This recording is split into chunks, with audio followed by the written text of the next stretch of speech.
सर्वसामान्यांच्या हक्काचा आवाज जागर जनस्थान।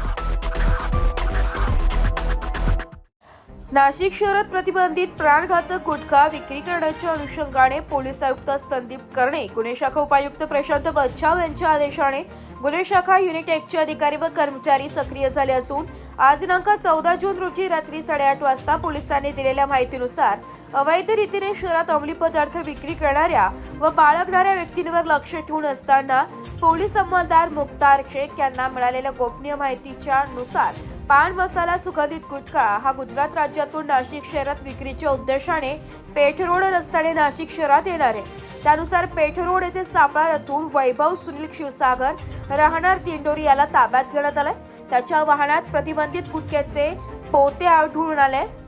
पोलिसांनी वाहनासह त्याला ताब्यात घेऊन पुढील कारवाईसाठी म्हसरूळ पोलीस ठाण्याच्या ताब्यात देण्यात आले।